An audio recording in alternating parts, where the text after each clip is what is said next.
What's going on, y'all? It's the Face Mask Podcast. My name is John Alsace, and today I'm without Nick Payne, but I wanted to talk to you about a player that we haven't even touched on yet, and it's kind of crazy that we haven't even talked about this guy because he's been one of the best running backs in the league for the past 5 years, and that's Ezekiel Elliott.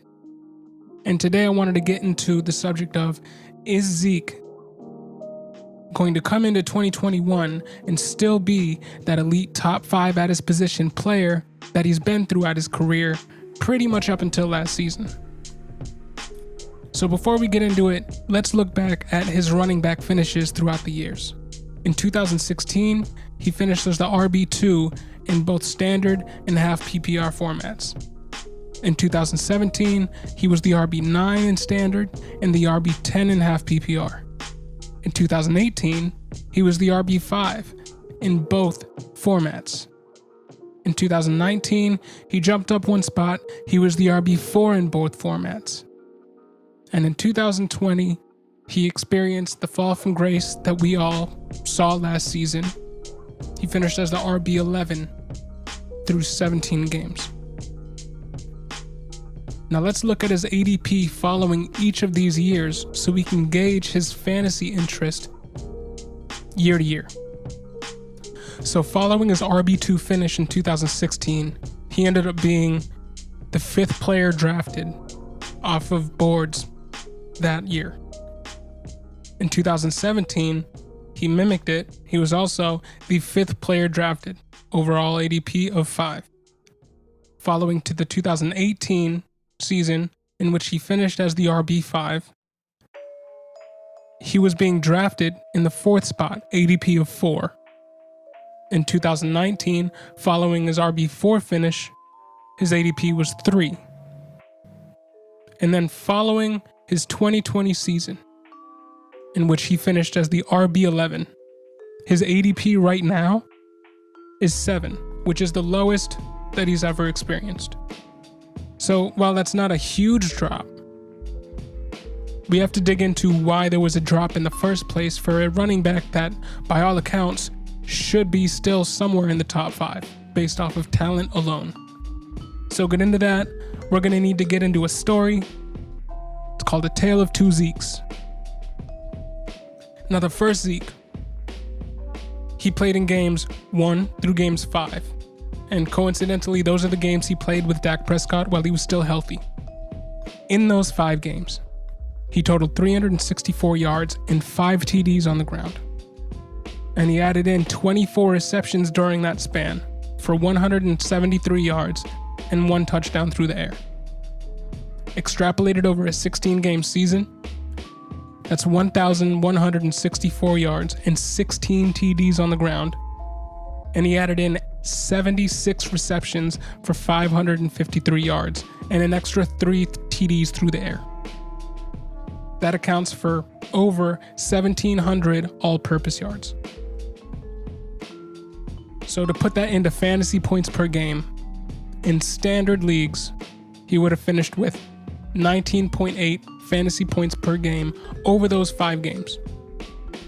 Extrapolate those 5 games over a 16-game season, that's 316 points, which would have made him the overall RB1, as Derrick Henry only accumulated 314 points.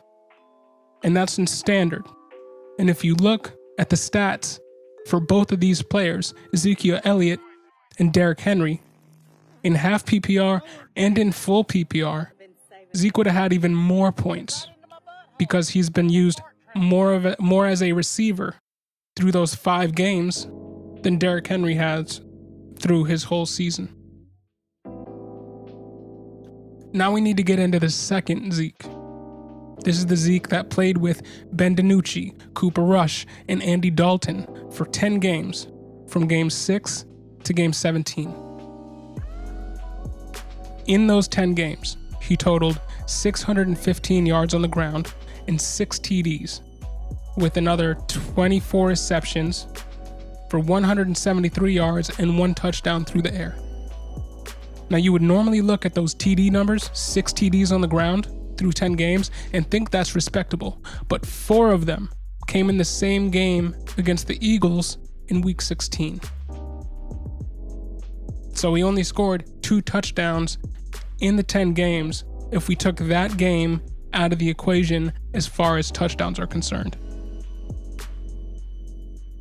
Extrapolate that 10-game snapshot over 16 games, and he would have had 894 yards and 8.7 touchdowns to go along with 28 receptions for 165 yards and 1 touchdown.